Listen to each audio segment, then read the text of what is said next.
Good morning students. Good morning sir. Okay, ఈ రోజు మనం చెప్పుకోబోతున్నటువంటి టాపిక్ వచ్చేసి ఏంటంటే లెడ్జర్ అకౌంట్స్. ఏంటి పిల్లలు? Ledger accounts. ఓకే, ఈ లెడ్జర్ అకౌంట్స్ అనేటువంటివి ఎలా ఉంటాయి, ఏం చేయాలి అనేది ఒకసారి మనం అబ్జర్వ్ చేస్తే గుర్తుంచుకోండి పిల్లలు. మనము దీనికి ముందు చాప్టర్ అయినటువంటి జర్నల్ ఎంట్రీస్ గుర్తుంచుకోండి పిల్లలు. జర్నల్ ఎంట్రీస్ అంటే చిట్టాపద్దులు.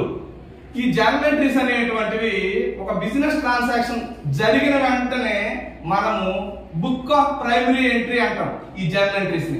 అంటే ఏదైనా ఒక బిజినెస్ ట్రాన్సాక్షన్ జరిగిందంటే దాన్ని ఫస్ట్ ఒక బుక్ లో రాస్తాము. ఆ రాసే బుక్కే జర్నల్ ఎంట్రీ బుక్ అంటాం. ఓకేనా? ఆ రాసే బుక్ ఏమంటాము? జర్నల్ ఎంట్రీ బుక్ అని చెప్తాం. కాబట్టి ఇంతకు ముందు మీకు గుర్తుంది కదా, first chapter journal entry.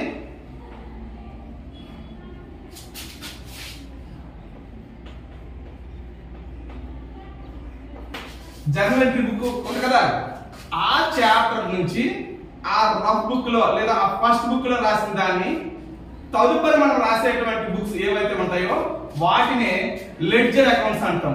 Ledger means set of accounts లేదా సెట్ ఆఫ్ అకౌంట్ బుక్స్. అంటే అర్థం ఏంటంటే లెడ్జర్ ని తెలుగులో ఆవర్జ అంటాం. ఏమంటాం పిల్లలు? ఆవర్జ అంటాం. ఆవర్జ అంటే ఏంటంటే వివిధ ఖాతాల సముదాయము, వివిధ ఖాతాల సమాహారము. Group of accounts is called ledger. అంటే కొన్ని అకౌంట్స్ అన్నింటినీ కలిపి, అకౌంట్స్ బుక్స్ అన్ని కలిపి మనము లెడ్జర్ అని పిలుస్తాం. ఈ లెడ్జర్ అకౌంట్స్ లో ఒక అకౌంట్ అంటే ఏంటంటే సింపుల్ గా గుర్తుంచుకోండి పిల్లలు. అకౌంట్ అనేటువంటిది టీ స్ట్రక్చర్ లో ఉంటుంది. అంటే టీ ఆకారంలో ఉంటుంది. ఓకే పిల్లలు, టీ ఆకారంలో ఉంటుంది. అంటే ఇక్కడ మీకు ఎగ్జాంపుల్ చూడండి, ఇక్కడ చాలా లెడ్జర్ అకౌంట్స్ అనేటువంటి గీయబడ్డాయి. ఎందుకంటే మనం ప్రాబ్లం తీసుకున్నాం, దాన్ని ఎక్స్ప్లెయిన్ చేస్తాం కాబట్టి. అసలు ముందు ఖాతా అంటే ఏంటి, అకౌంట్ అంటే ఏంటి చెప్తాను చూడండి. ఇది ఒక అకౌంట్. ఒక అకౌంట్ కి సంబంధించినటువంటి ఫార్మేట్ అంటే నమూనా. ఒక అకౌంట్ నమూనా ఎలా ఉంటుందంటే మీకు టీ స్ట్రక్చర్ అన్నాం కదా, ఇది సెంటర్ వన్ అనుకుంటే టీ చూడండి ఇంగ్లీష్ అక్షరంలో టీ, ఇది సెంటర్ వన్ అనుకుంటే టీ స్ట్రైక్ లైన్ టీ ఆకారంలో ఉందా లేదా? కాబట్టి అకౌంట్ ఏ రూపంలో ఉంటుంది అంటే టీ స్ట్రక్చర్ లో ఉంటుంది, టీ ఆకృతిలో ఉంటుంది అని మనం చెప్పాలి. అయితే దీంట్లో అకౌంట్ లో గుర్తుంచుకోండి పిల్లలు, దీని ఇంట్రడక్షన్ ఏంటంటే ఈ అకౌంట్ అనేటువంటిది సాధారణంగా అబ్జర్వ్ చేయండి. సాధారణంగా మనకి అకౌంట్స్ లో చూడండి ఈ సెంటర్ వన్ కి ఎడమ వైపు ఉన్న విభాగాన్ని డెబిట్ సైడ్ అంటాం. తెలుగులో అయితే డెబిట్ విభాగం అంటాం. దానికి గుర్తుగా పిల్లలు చూసుకోండి, ఈ టాప్ లో అంటే ఈ అకౌంట్ టాప్ లో క్యాపిటల్ డి స్మాల్ ఆర్ అంటే డెబిట్ సింబల్, డెబిట్ రాసుకోండి. ఇదే ఈ అకౌంట్ లో సెంటర్ కి రైట్ సైడ్ ఉండేటువంటి విభాగాన్ని మనం క్రెడిట్ సైడ్ అంటాం. కాబట్టి దానికి గుర్తుగా సిఆర్ రాసుకోవాలి. మరి దీని ఫార్మాట్ ఎలా ఉంది ఒకసారి అర్థం చేయండి. Date, particulars, LF, next one వచ్చేసి టోటల్. ఎందుకు? ఒక వైపు డెబిట్ వైపు ఇలా ఉంది. సేమ్ ఇదే format date, particulars, LF, total. ఇటువైపు క్రెడిట్ వైపు కూడా ఉంది. అంటే ఒక ఖాతా ఫుల్ ఫ్లెడ్జ్డ్ గా మనం ఒక ఎంటీ ఖాతా అంటే ఒక ఖాళీ ఖాతాను తెరవాలంటే ఇలా తెరవాలి. ఓకేనా? ఎప్పుడు కూడా మళ్ళీ గుర్తుంచుకోండి పిల్లలు, ఒక అకౌంట్ లో మనం డెబిట్ సైడ్ అంటే ఇటువైపే కదా పిల్లలు, ఎడం చేతి వైపే కదా, డెబిట్ సైడ్ రాసేటప్పుడు TO2 అనేటువంటి పదంతో స్టార్ట్ అవుతుంది. డెబిట్ సైడ్ ఏమి రాసినా TO2 అనేటువంటి పదంతో స్టార్ట్ అవుతుంది. అలాగే అకౌంట్ లో క్రెడిట్ సైడ్ రాసేటప్పుడు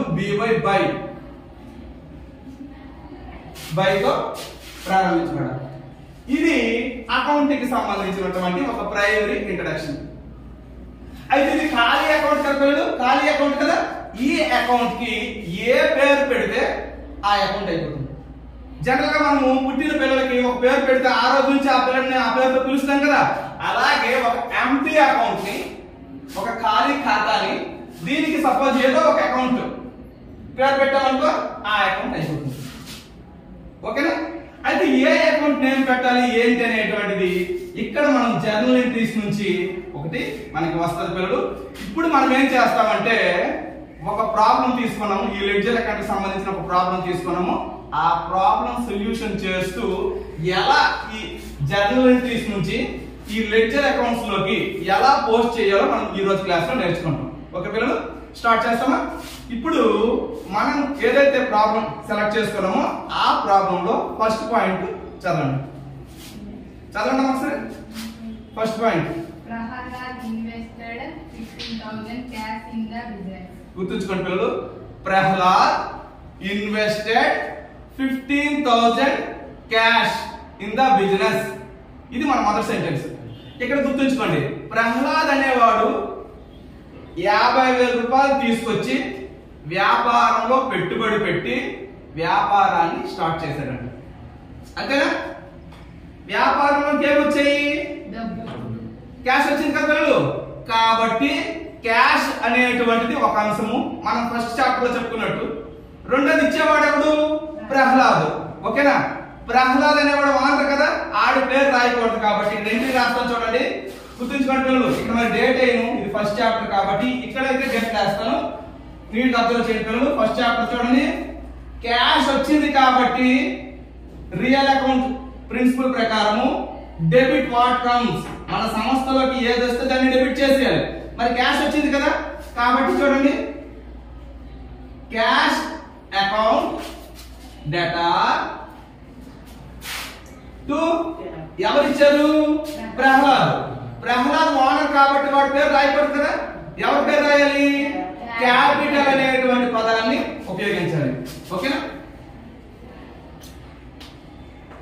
క్యాపిటల్ అకౌంట్. ఓకే చూడండి, నరేషన్ ఉంటుంది. మరి నరేషన్ ఇప్పుడు రాయము, ఎందుకు మనం సెకండ్ చాప్టర్ చెప్తున్నాం కాబట్టి ఇక్కడ నరేషన్ అనేది సెకండ్ చాప్టర్ కానేస్తుంది. జస్ట్ మనకి ఈ రెండు ఉంటే చాలు. దీన్ని ఎలా పోస్ట్ చేయాలో చెప్తాను. ఓకే చూద్దాం. ఇప్పుడు క్యాష్ అకౌంట్ డేటా అని చెప్పేసి అమౌంట్ ఉంటుంది కదా, 50,000 కదా. సేమ్ క్రెడిట్ లో కూడా 50,000 కదా పిల్లలు. పిల్లలు ఒక్కసారి నీట్ వెళ్ళండి అమ్మా, అబ్జర్వ్ చేయండి. ఈ ఫస్ట్ స్టెప్ నేర్చుకుంటే నెక్స్ట్ ఎంట్రీస్ అన్ని కూడా ఎంత టైం ఉండదు, చాలా ఈజీగా మీకు అర్థమైంది. ఎప్పుడైతే ఒక బిజినెస్ ట్రాన్సాక్షన్ అంటే ఒక వ్యాపార వ్యవహారాన్ని ఇలా ఒక జర్నల్ ఎంట్రీ రూపంలో మనం పోస్ట్ చేసిన తర్వాత వీటిని లెడ్జర్ అకౌంట్ లో ఎలా పోస్ట్ చేస్తామో నేర్చుతాను. చెప్తానా? చూడండి పిల్లలు, జస్ట్ అబ్జర్వ్ చేయండి. ఇలా జర్నల్ ఎంట్రీ చిట్టాపద్దు రాస్తే దీన్ని ఆవర్జ ఖాతాలో ఎలా మనం పోస్ట్ చేయాలో ఇప్పుడు చెప్తాను. మనకి ఇక్కడ చూస్తే ఎన్ని అకౌంట్స్ ఉన్నాయి? 2 అకౌంట్స్ కదా. ఇది ఒక అకౌంట్, ఏ అకౌంట్? ఇదే ఒక అకౌంట్, ఏ అకౌంట్? Capital account. 2 అకౌంట్లు ఉన్నాయి కదా పిల్లలు. ఇప్పుడు మనం ఏం చేయాలంటే ఆన్సర్ రాసేటప్పుడు 2 ఖాళీ ఖాతాలను తెరవాలి. ఇదిగో ఒక ఖాళీ ఖాతా తెలిసేనా? ఓకేనా? ఇంకొక ఖాళీ ఖాతా తెలిసేనా? రెండింటికి మీకు ఇందాక చెప్పాను కదా, ఒక ఖాళీ ఖాతాకి ఏ పేరు పెడితే అది ఆ అకౌంట్ అయిపోతుంది. ఇదిగో ఇక్కడ రాస్తున్నాను, క్యాపిటల్ అకౌంట్ రాస్తాను. సార్ అదే సార్ ముందు రాశారు అనుకోవచ్చు, అంటే ఇక్కడ ఏముంటే రాయాలి, కానీ క్యాష్ చాలా ఎక్కువ వస్తాయి. ఈ ప్రాబ్లమ్స్ లో చాలా ఎక్కువ వస్తాయి కాబట్టి క్యాష్ కొంచెం కన్ఫ్యూజించాను. ఇదిగో ఇక్కడ రాస్తున్నాను క్యాష్ అకౌంట్. ఓకే పిల్లలు, ఇప్పుడు మనం చూస్తే మనకు అర్థమైపోతుంది కదా. ఇంతకు ముందు వరకు ఇది ఖాళీ ఖాతా, ఎంటీ అకౌంట్. ఇప్పుడు వీటికి ఒక పేరు పెట్టాము, ఇష్టం వచ్చినట్టు పేరు పెట్టము. ఆల్రెడీ రాసినటువంటి ఇక్కడ ఏవైతే 2 ఉన్నాయో ఆ 2 పేర్లే పెట్టాము. ఇదిగో క్యాపిటల్ అకౌంట్ పెట్టాము, క్యాష్ అనేటువంటి పెట్టాము. ఓకే, ఒక ఖాళీ ఖాతాలకు పేరు పెట్టడం జరిగింది. ఇప్పుడు నెక్స్ట్ ఇమీడియట్ గా లెడ్జర్ పోస్టింగ్ లో ఏం చేయాలంటే ఫస్ట్ అకౌంట్ తీసుకోవాలి. చూడండి, నేను తీసుకోవాలి. ఈ ఫస్ట్ అకౌంట్ ఉంది కదా, ఈ ఫస్ట్ అకౌంట్ ఏం చూపిస్తుంది? ఏ నిల్వ? Debit balance, credit balance? Debit balance. ఏంటది? గుర్తుంచుకోండి పిల్లలు, ఒకసారి వినండి. క్యాష్ అకౌంట్ అనేది చూడండి, క్యాష్ అకౌంట్ అనేది డెబిట్ బ్యాలెన్స్ ఇక్కడ చూపిస్తుంది. మరి మనం క్యాష్ అకౌంట్ దగ్గర రావాలి. క్యాష్ అకౌంట్ లో డెబిట్ సైడ్ అంటే ఎటువైపు? ఎడం చేయి వైపు. అలా చెప్పండి, ఎటువైపు? ఎడం చేయి వైపు. కాబట్టి ఈ ఎడం చేయి వైపు రాయాలి కదా. గుర్తుంచుకోండి పిల్లలు, మళ్ళీ చెప్తాను. ఏ అకౌంట్ ఏ నిల్వ చూపిస్తే, ఇదైతే డెబిట్ నిల్వ, ఇదైతే క్రెడిట్ నిల్వ. ఏ అకౌంట్ ఏ నిల్వ చూపిస్తే అటువైపే రాయాలి. ఇప్పుడు క్యాష్ అకౌంట్ అనేది ఏమైనా చూపిస్తుంది డెబిట్, కాబట్టి డెబిట్ సైడ్ రాయాలి కదా. మీకు ఆల్రెడీ చెప్పాను, ఏదైనా ఒక అంశము డెబిట్ సైడ్ రాసేటప్పుడు ఏ పదం పెట్టమని చెప్పాను, T1 అని చెప్పాను కదా. కాబట్టి ఇక్కడ 2 తో స్టార్ట్ అవుతుంది. ఓకే, రాశాను. ఇప్పుడు మళ్ళీ వినండి రూల్స్. క్యాష్ అకౌంట్ అనేది డెబిట్ సైడ్ ఉంది కాబట్టి డెబిట్ సైడ్ రాయాలి. మరి డెబిట్ సైడ్ రాసేటప్పుడు ఏం రాయాలి సార్? గుర్తుంచుకోండి, డెబిట్ లో ఎప్పుడైనా క్రెడిట్ ఏదైతే ఉందో ఆ పేరు రాయాలి. అంటే ఈ అకౌంట్ లో క్రెడిట్ లో ఉన్న పేరు రాయాలి, ఈ అకౌంట్ లో డెబిట్ లో ఉన్న పేరు రాయాలి. ఇప్పుడు మనం క్యాష్ అకౌంట్ రాస్తాం కదా, క్యాష్ అకౌంట్ లో ఏం పేరు రాయాలి? క్యాపిటల్ అకౌంట్ రాయాలి. Very good. ఒకటి నేర్చుకుంటాను, ఇదిగో రాస్తున్నాను, క్యాపిటల్ అకౌంట్ 50,000 కదా పిల్లలు. ఓకే అమ్మ, ఇక్కడ ప్రతి ట్రాన్సాక్షన్ కూడా ఒక డేట్ లో జరుగుతుంది, అంటే ఒక రోజు జరుగుతుంది. ఆ రోజు డేట్ అనేది డేట్ ఫారంలో రాస్తాం. ఏ రోజు డేట్? ఇయర్ చెప్పాలి ఫస్ట్. 2013 ఫిబ్రవరి 1 కదా. ఇదిగో FEB1 2013 ఫిబ్రవరి 1 రాస్తాం. అయిపోయింది కదా. ఇప్పుడు దీంట్లో రాస్తాం కదా, రాస్తామా? ఇప్పుడు ఎంత రాయలేదు? ఏ అకౌంట్ లో రాయలేదు? క్యాపిటల్ అకౌంట్ లో రాయలేదు. ఇప్పుడు మీకు క్వశ్చన్ అడుగుతాను, అలాగే చెప్తాను. క్యాపిటల్ అకౌంట్ ఏ నెంబర్ చూపిస్తుంది? ఏ నెంబర్? T1 అంటే క్రెడిట్ నెంబర్ కదా. గుర్తుంచుకోండి, ఇప్పుడు చూడండి, అంతేనా? కాబట్టి క్యాపిటల్ అకౌంట్, క్యాపిటల్ అకౌంట్ లో క్రెడిట్ సైడ్ ఎటువైపు? కుడి వైపు. ఎటువైపు అయినా కుడి వైపు కదా. కుడి వైపు రాసేటప్పుడు ఏం రాయాలి? బి వైపు రాయాలి కదా. రాసాము.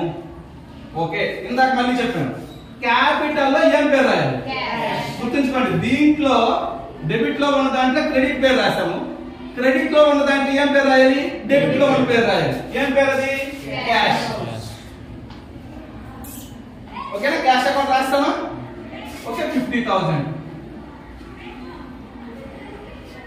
ఓకే పిల్లలు, ఇలా ఒక అకౌంట్ లో అంటే జర్నల్ ఎంట్రీలో రెండు కూడా పోస్ట్ చేస్తే అది క్లోజ్. ఇది రఫ్ బుక్ అని చెప్పాం కదా. ఈ రఫ్ బుక్ ని అంటే జర్నల్ ఎంట్రీస్ అనేటువంటి ఈ చిత్తు పుస్తకంలో ఉన్నటువంటి డేటాని మనము పెయిర్ నోట్స్ లో టైప్ చేస్తున్నాం. ఓకే పిల్లలు, ఇక్కడ క్లోజ్ చేసేస్తున్నాను. ఫస్ట్ ఎంట్రీ కంప్లీట్ కదా. ఇప్పుడు నెక్స్ట్ పాయింట్ చదవండమ్మా. Paid into bank. గుర్తుంచుకోండి పిల్లలు, paid into bank, paid into bank, paid into bank. ఒకసారి అబ్జర్వ్ చేయండి, మనకి సాధారణంగా బ్యాంక్ కు మనం పే చేసాము. ఏంటి పే చేసుకుంటాము?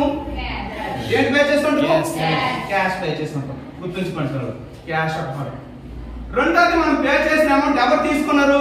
బ్యాంక్ కదా. బ్యాంక్ తీసుకుంది కాబట్టి రిసీవర్, డెబిట్ ద రిసీవర్ కదా. పర్సనల్ అకౌంట్ ప్రకారం తీసుకునే వారిని ఏం చేయాలి? డెబిట్ చేయాలి. కాబట్టి ఇదిగో చూడండి, బ్యాంక్ అకౌంట్ డేటా టు మన దగ్గర నుంచి క్యాష్ అనేది పోతుందా పోవట్లేదా?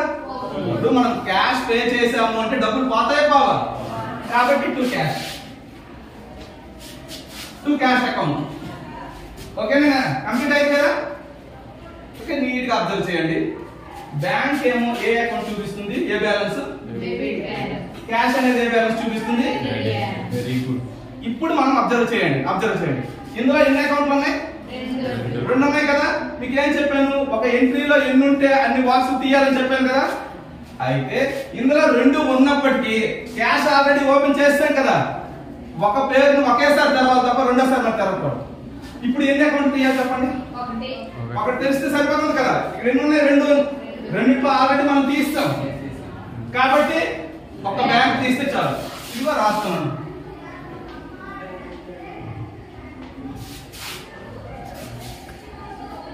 ఇప్పుడు ఇది బ్యాంక్ అకౌంట్ అయిపోయిందా లేదా? పోస్ట్ చేస్తామా? జస్ట్ మీకు చూడండి, అర్థమైనట్టుకుంటే చెప్పండి, లేదంటే నేనే చెప్తాను. బ్యాంక్ అకౌంట్ ఏ బ్యాలెన్స్? మరి బ్యాంక్ అకౌంట్ లో ఎటువైపు రాయాలి? అదే డెబిట్ సైడ్. ఓకే, ఎడమ వైపు కదా. ఎడమ వైపు అంటే ఎటువైపు అయినా డెబిట్ సైడ్ కదా. ఇదిగో సింబల్ గా డెబిట్ సైడ్ రాస్తాను. డెబిట్ సైడ్ రాసేటప్పుడు ఏం పెట్టాలి?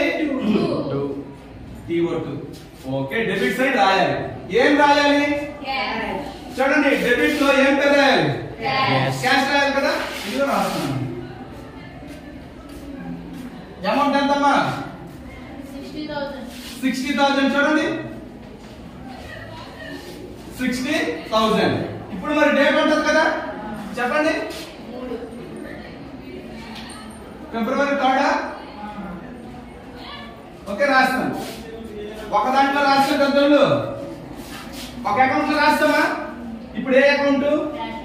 Cash account. ఏ బ్యాలెన్స్ చూపిస్తుంది? ఏ బ్యాలెన్స్? Very good. మరి క్యాష్ అకౌంట్, క్యాష్ అకౌంట్ లో క్రెడిట్ సైడ్ అంటే ఎటువైపు? కుడివైపు కదా, ఇటువైపు రాయాలి కదా. కాబట్టి కుడివైపు రాసేటప్పుడు ఏ పదం పెట్టాలి? బై అని పెట్టాలి. ఓకేనమ్మా. మరి దీంట్లో రాసేటప్పుడు ఏం పేరు రాయాలి? చూడండి, దీంట్లో రాసేటప్పుడు ఈ పేరు, దీంట్లో రాసేటప్పుడు ఈ పేరు. మరి కాబట్టి ఇక్కడ బై బ్యాంక్ అని రాసుకోవాలి. బై బ్యాంక్ అని రాసుకోవాలి. ఎంత అమౌంట్? 60,000. అర్థమైంది కదా. ఈ ఎంట్రీస్ ఉంటే పోస్ట్ ఎలా చేయాలో జస్ట్ అలా అబ్జర్వ్ చేసి 4 లెక్కలు, ఈ లెక్క అంతా అయినప్పుడు నీకు వచ్చేస్తుంది పిల్లలు. జస్ట్ ప్రాక్టీస్ మనం. ఓకే, నెక్స్ట్ సెంటెన్స్ చదవండమ్మా. Purchased bill for 20,000. Purchased Bill for 20,000. వినండి పిల్లలు, పర్చేజ్ అంటే కొన్నాం. పర్చేజ్ అని వచ్చింది అంటే సరుకు కొన్నాం. ఇక్కడ ఏ పేరు చెప్పలేదు కాబట్టి సరుకు కొన్నాం 20,000 రూపీస్ కి. మళ్ళీ చెప్తాను వినండి, సరుకు కొన్నాము 20,000 రూపాయలకి. సరుకు కొన్నాము 20,000 రూపాయలకి. ఓకేనా. ఇప్పుడు ఎంట్రీ చెప్పగలమా? మనం ట్రై చేయగలమా? సరుకు వస్తుందా రాదా? వస్తుంది కాబట్టి డెబిట్ చేయాలి. ఏం పోతుంది? ఏం పోతుంది? Very good. ఇక్కడ అబ్జర్వ్ చేయండి ఒకసారి చూడండి. సరుకు వచ్చినా గానీ ఒకసారి అబ్జర్వ్ చేయండి అమ్మా. ఆ సరుకుని మనం బుక్ లో రాసేటప్పుడు ఏ పేరుతో రాస్తాము? ఏ పేరుతో రాస్తాము? పర్చేజ్ అనే పేరుతో రాస్తాం. కాబట్టి ఇక్కడ గుర్తుంచుకోండి పిల్లలు. ఎంట్రీ చూడండి, ఇదంతా rough first chapter. Purchase account debtor. ఎందుకు? సరుకు వస్తుంది కదా, సరుకు పోతుంది, ఈ పేరు రాస్తున్నాం. మరి ఏం పోతుంది? ఏం పోతుంది? క్యాష్ పోతుంది. కాబట్టి టు క్యాష్. ఓకే పిల్లలు, ఒక్కసారి అబ్జర్వ్ చేయండి. ఈ ఎంట్రీలో ఎన్ని అకౌంట్స్ ఉన్నాయి? ఎన్ని అకౌంట్స్ ఉన్నాయి? 2 ఉన్నాయి. ఓకే, మరి మీకు ముందు చెప్పినట్టు 2 అకౌంట్స్ నుండి ఓపెన్ చేయాలి కదా.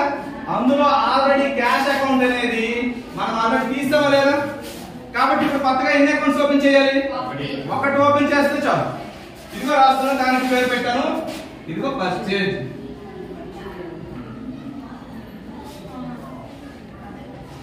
Purchase account. ఓకే చూడండి, పర్చేజ్ అకౌంట్ ఓపెన్ చేస్తాము. క్యాష్ అకౌంట్ ఆల్రెడీ ఉంది. ఓకేనా. ఇప్పుడు మీరు అబ్జర్వ్ చేస్తే దాన్ని పోస్ట్ చేయాలి కదా. పర్చేజ్ అకౌంట్ ఏ బ్యాలెన్స్ చూపిస్తుంది? చూడండి, పర్చేజ్ ఏ బ్యాలెన్స్. కాబట్టి పర్చేజ్ అకౌంట్ లో డెబిట్ సైడ్ అంటే ఎటువైపు? ఎడమ వైపు. ఇటువైపు రాసుకోవాలి కదా. 2 ఏం రాయాలమ్మా? క్యాష్. గుర్తుంచుకోండి పిల్లలు, డెబిట్ లో రాసేటప్పుడు క్రెడిట్ లో ఉన్న పదం రాయాలి. ఓకేనా. అమౌంట్ ఎంత? 20,000 కదా. 20,000 రాస్తాం. డేట్ ఎప్పుడు?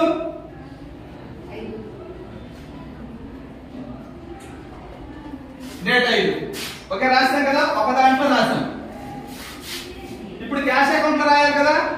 క్యాష్ అకౌంట్ అనేది ఏ బ్యాలెన్స్ చూపిస్తుంది? ఏ బ్యాలెన్స్? Q2 అంటే క్రెడిట్ కదా.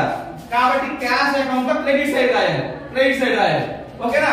క్యాష్ అకౌంట్ లో క్రెడిట్ సైడ్ రాసేటప్పుడు బై పెట్టి బై పర్చేజ్ అకౌంట్ అంటే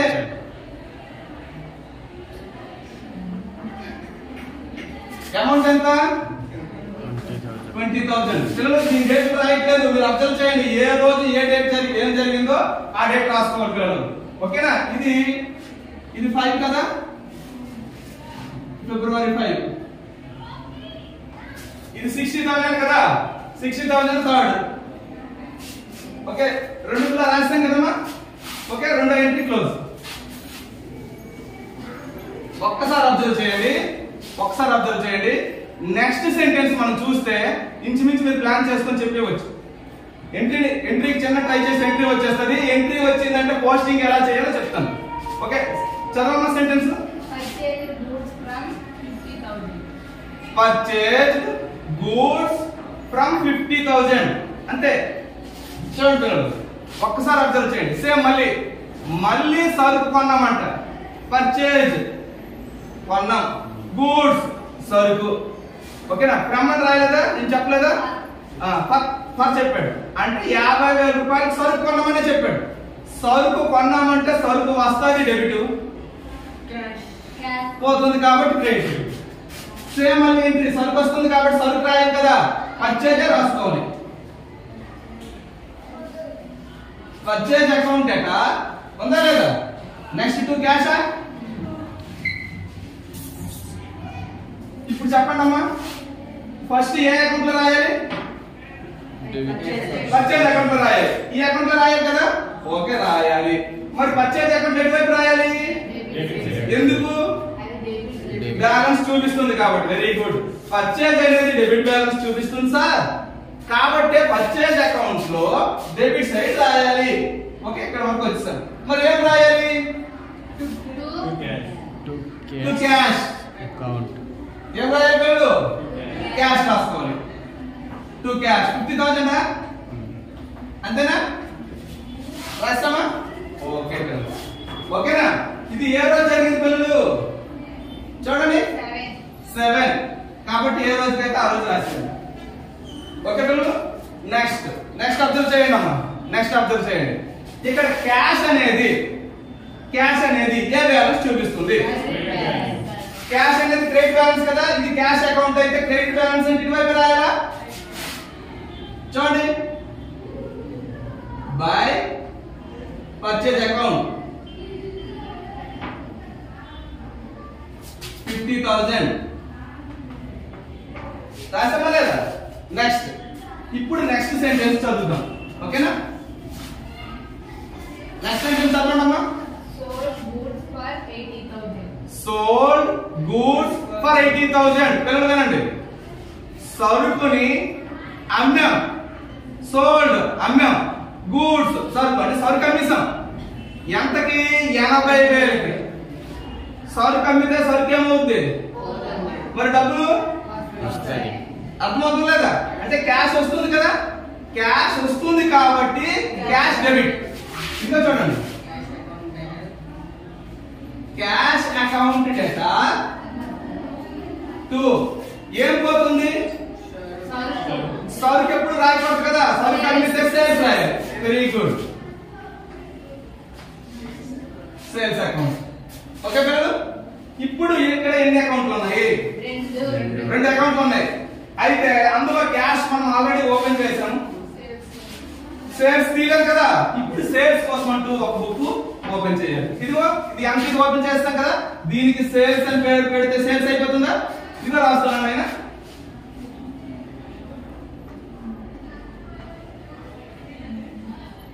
సేల్స్ అకౌంట్.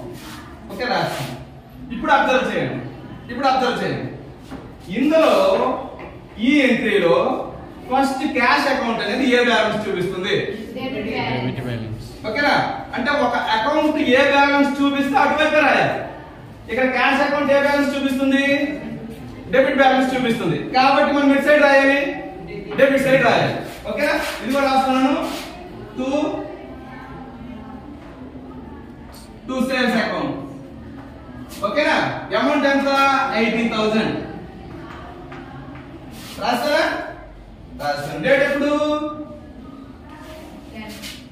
డేట్ 10. ఓకే, ఎంత రాస్తాం అబ్బా? ఫస్ట్ క్యాష్ లో రాస్తాం. ఇప్పుడు ఏ అకౌంట్ లో రాయాలి? Sales account. ఇదేనా? సేల్స్ అకౌంట్ ఏ బ్యాలెన్స్ చూపిస్తుంది? కాబట్టి సేల్స్ అకౌంట్ లో క్రెడిట్ సైడ్ అంటే అటువైపేనా? ఇదిగో బై, దీంట్లో ఏ పేరు రాయాలి? Cash. Very good, cash account రాయాలి. 80,000 రాస్తాం. ఇది క్రెడిట్ సైడ్ కదా, సిఆర్. ఇది డెబిట్ సైడ్ కదా, డిఆర్. అలా రాసుకోవాలి. ఓకే, ఈ ఎంట్రీ కంప్లీట్. నెక్స్ట్ చూడండి అమ్మా, ఇంకేమన్నా చూడండి. Withdraw cash from bank. Withdraw cash from bank. అది అర్థం చేసుకోండి.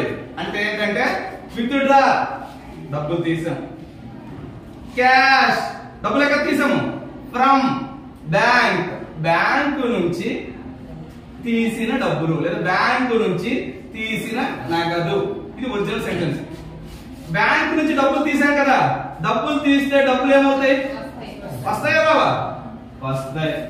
ఏదైనా వస్తే డెబిట్ చేసేయాలా, కాబట్టి క్యాష్ అకౌంట్ ఏం చేసాము, డెబిట్ చేసాము. మరి మనం డబ్బులు తీస్తే ఇచ్చిన వాళ్ళు ఎవరు, టు బ్యాంక్. ఎంట్రీ అర్థమైపోయింది కదా. ఈ చూడండి, ఈ ఎంట్రీలో ఎన్ని అకౌంట్స్ ఉన్నాయి, రెండు ఉన్నాయి. రెండు మనం ఓపెన్ చేస్తున్నామా, పక్కన తీయాలా, ఆల్రెడీ బ్యాంక్ అకౌంట్ ఉంది, క్యాష్ అకౌంట్ ఉంది, మరి ఏం తెలవక్కర్లేదు కదా, ఇందులోనే రాసేయాలి. ఓకే పిల్లలు, ఇప్పుడు అబ్జర్వ్ చేయండి. ఇప్పుడు ఫస్ట్ క్యాష్ అకౌంట్ ఏ బ్యాలెన్స్ చూపిస్తుంది చూడండి. క్యాష్ అకౌంట్ ఏ బ్యాలెన్స్, కాబట్టి క్యాష్ అకౌంట్ లో డెబిట్ సైడ్ రాయాలా, to bank, to bank account. ఓకేనా, రాస్తాం. అమౌంట్ ఎంత, 12,000. డేట్ ఎప్పుడు, 15. ఓకే పిల్లలు, దీంట్లో రాస్తాం, ఒక దాంట్లో రాస్తాం. ఇప్పుడు రెండో దాంట్లో రాయాలి కదా, అబ్జర్వ్ చేయండి. రెండో దాంట్లో రాయాలి బ్యాంక్ అకౌంట్ రెండోది. మరి ఇది ఏ నెల చూపిస్తుంది, ఇదే కదా బ్యాంక్ అకౌంట్. బ్యాంక్ అకౌంట్ లో క్రెడిట్ సైడ్ ఇటువైపునా, క్రెడిట్ సైడ్ రాసేటప్పుడు బై అని పెట్టాలా, బై ఏం పేరు రాయాలమ్మా, బై క్యాష్ అకౌంట్. ఎంత, 12,000. ఓకే, 12,000 రాస్తాం. ఎప్పటిలాగే డేట్ అనేటువంటిది ఫిక్స్డ్ గా వేసుకోవాలి. February 15. Next okay, sentence complete అయిపోయింది కదా. నెక్స్ట్ చదవండమ్మా. Paid internet. Paid internet. గుర్తుంచుకోండి, పెయిడ్ ఇంటర్నెట్ అంటే ఇంటర్నెట్ చార్జెస్ అని అర్థం. పెయిడ్ పెయిడ్ అంటే ఏంటి, పే చేయడం, పే చేస్తాం. దేనికోసము, ఇంటర్నెట్ కోసం. అంటే ఇంటర్నెట్ అనే దానికి మనము చూడండి, మొబైల్ రీఛార్జ్ చేస్తాం కదా, మరి మొబైల్ రీఛార్జ్ చేసేటప్పుడు నెట్ రావాలంటే ఆ అమౌంట్ పే చేయాలా లేదా, సేమ్ అలాగే పెయిడ్ ఇంటర్నెట్ అంటే ఇక్కడ మనం అమౌంట్ పే చేస్తే అమౌంట్ ఏమవుతుంది, పోతుంది. కాబట్టి గుర్తుంచుకుని పిల్లలు, రివర్స్ లో చెప్తాను చూడండి, పోతుంది. కాబట్టి టు క్యాష్ అకౌంట్ రాస్తాం కదా. ఎందుకోసం ఈ డబ్బులు ఇచ్చాము, ఇంటర్నెట్ చార్జెస్ కోసం. కాబట్టి ఇదిగో ఇంటర్నెట్ చార్జెస్ కొని, ఇంటర్నెట్ చార్జెస్ అకౌంట్ ఎట టు క్యాష్ అకౌంట్. ఇందులో ఎన్ని అకౌంట్లు ఉన్నాయమ్మా, 2 అకౌంట్లు ఉన్నాయి. మనం ఎన్ని తెలవాలి, ఒకటి. క్యాష్ ఆల్రెడీ ఉంది కాబట్టి ఒకటి తెలిసించాలి కదా, ఇక్కడ తెలుస్తాం. ఇదిగో చూడండి, ఇంటర్నెట్ చార్జెస్ అకౌంట్.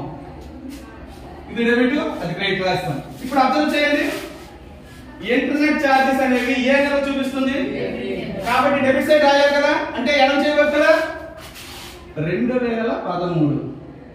ఓకేనా, ఫిబ్రవరి అంతా, ఫిబ్రవరి 25. డెబిట్ సైడ్ రాసేటప్పుడు 2 రాయాలా, ఏం రాయాలి చూడండి, డెబిట్ లో ఈ పేరు రాయాలి, టు క్యాష్. ఓకే, అమౌంట్ ఎంతమ్మా, 2,000. ఓకే, ఒక దాంట్లో రాస్తాం. ఇప్పుడు క్యాష్ అకౌంట్ చూడాలా, క్యాష్ అకౌంట్ ఏ బ్యాలెన్స్, క్రెడిట్ బ్యాలెన్స్. ఇదే క్యాష్ అకౌంట్, క్యాష్ అకౌంట్ లో క్రెడిట్ బ్యాలెన్స్ అంటే ఇటువైపా, బై ఇంటర్నెట్,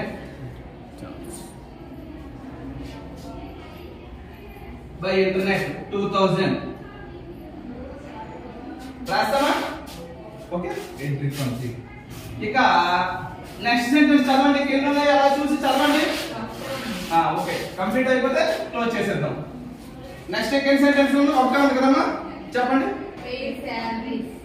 పెయిడ్ సాలరీస్. గుర్తుంచుకోండి పిల్లలు, పెయిడ్ పే చేసాం, సాలరీ అంటే పే ఎందుకు చేసాము, సాలరీస్ కోసం.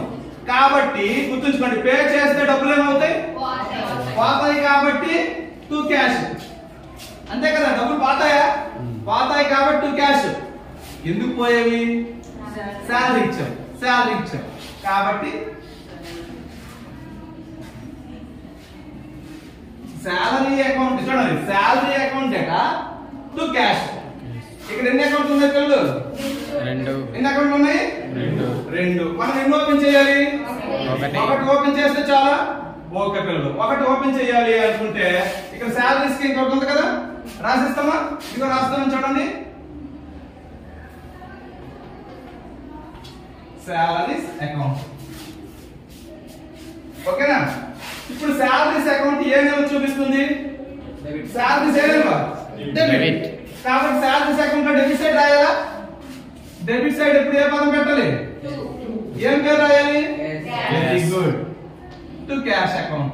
దగ్గర ఎంతమ్మా, 1000 100 18,000. ఓకే రాస్తాం, ఒక దాంట్లో రాసామా. ఇప్పుడు రెండో అకౌంట్ ఏంటి, క్యాష్. ఏ బ్యాలెన్స్, క్రెడిట్. కాబట్టి క్యాష్ అకౌంట్ లో క్రెడిట్ సైడ్ రాయాలి. ఓకే, డేట్ ఎప్పుడు 28 కదా.